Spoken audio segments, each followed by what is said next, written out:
Hi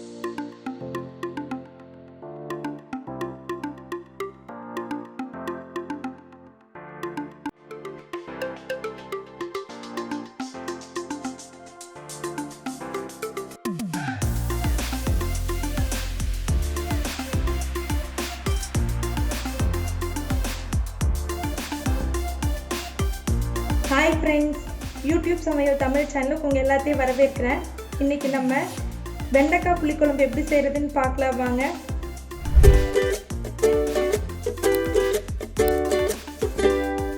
இப்போ ஒரு கடாயில தேவையான அளவு நல்லெண்ணெய் ஊத்திக்கோங்க.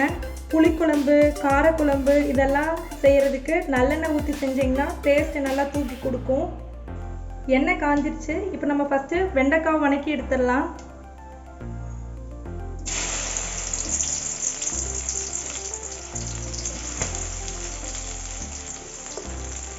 நான் இன்னைக்கு ஒரு 100 கிராம் வெண்டைக்காய் எடுத்திருக்கேன்.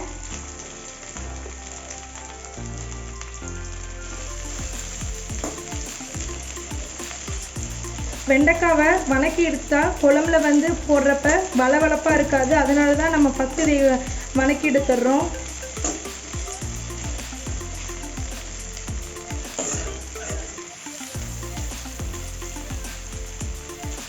ரொம்ப ஃப்ரை பண்ணுற மாதிரி வணக்க வேண்டாம், ஓரளவுக்கு வணங்கினா போதும்.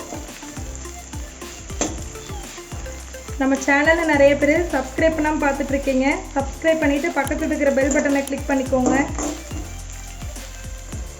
வெண்டைக்காய் நல்லா வணங்கணும், அப்போ தான் இந்த வளவளப்பு தன்மைலாம் போய் நம்ம குழம்பு பண்ணுறப்ப வளவளப்பாக இருக்காது. இப்போ இதில் நான் ரொம்ப லைட்டாக உப்பு சேர்த்துறேன், கொஞ்சம் சீக்கிரம் வணங்கிறதுக்காக. இப்போ நமக்கு வெண்டைக்காய் நல்லா வணங்கி வந்துருச்சு, நம்ம எடுத்துடலாம். இப்போ நான் வெண்டைக்காய் வணக்கல அதே வானலியில் இன்னும் கொஞ்சம் எண்ணெய் ஆட் பண்ணுறேன். எண்ணெய் சூடானது 1 டேபிள் ஸ்பூன் கடுகு, 1 டேபிள் ஸ்பூன் வெந்தயம் ஆட் பண்ணிக்கோங்க. புளிக்குழம்பு காரக்குழம்புக்குலாம் வெந்தயம் போட்டால் நல்லா வாசனையாக இருக்கும், டேஸ்ட்டும் ரொம்ப நல்லாயிருக்கும். இப்போ நம்ம எடுத்து வச்சுருக்க சின்ன வெங்காயம் ஆட் பண்ணிடலாம்.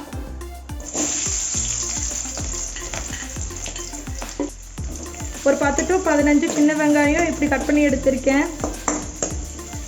ஒரு 15 பல் பூண்டு ஆட் பண்ணிடலாம். நம்ம எடுத்து வச்சுருக்கிற கருவேப்பிலை போட்டுடலாம். பூண்டு வெங்காயம்லாம் நல்லா பொன்னிறம் ஆகிற வரைக்கும் வறுத்தெடுத்துக்கோங்க. பூண்டெல்லாம் நல்லா வணங்கினா தான் குழம்புல சாப்பிட்றப்ப ரொம்ப நல்லாயிருக்கும். இதெல்லாம் ஓரளவுக்கு நல்லா வணங்கிருச்சு. நான் 3 தக்காளியை மிக்சியில் அடித்து எடுத்து வச்சுருக்கேன். இப்போ இது ஊற்றிடலாம்.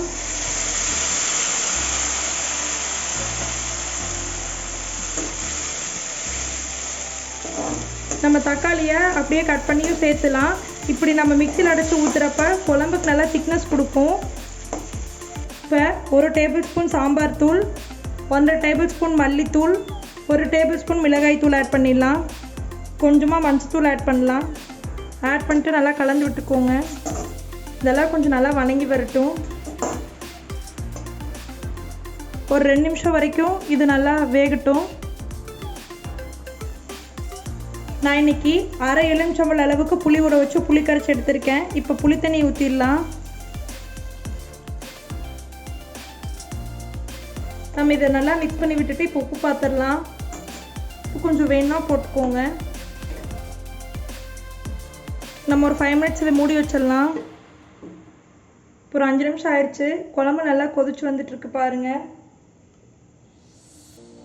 இந்த டைமில் நம்ம வணக்கி வச்சுருந்த வெண்டைக்காய் ஆட் பண்ணிடலாம். இப்போ 1 டேபிள் ஸ்பூன் நாட்டு சர்க்கரை சேர்த்துறேன். இது ஆப்ஷனல் தான், வேணும்னா சேர்த்திக்கலாம். நாட்டு சர்க்கரை இல்லைன்னா வெல்லம் எது வேணாலும் ஆட் பண்ணிக்கலாம். அப்போ தான் புளிப்பு காரம் இனிப்பு எல்லாம் கலந்து நல்லா டேஸ்ட்டாக இருக்கும் குழம்பு. நம்ம ஒரு 5 மினிட்ஸ் மூடி வச்சிடலாம். நமக்கு இப்போ ஒரு 5 மினிட்ஸ் ஆயிடுச்சு. நம்ம குழம்பு ஓப்பன் பண்ணி பார்க்கலாம். எண்ணெய்லாம் பிரிஞ்சு வந்து குழம்பு சூப்பராக ரெடியாக இருக்குது.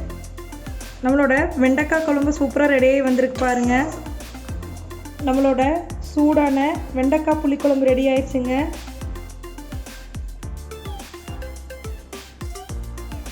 நம்மளோட சூடான சுவையான வெண்டைக்காய் புளி குழம்பு ரெடி ஆயிடுச்சுங்க. நீங்களும் இதை செஞ்சு பார்த்துட்டு எப்படி இருக்குன்னு கமெண்ட் பண்ணுங்கள்.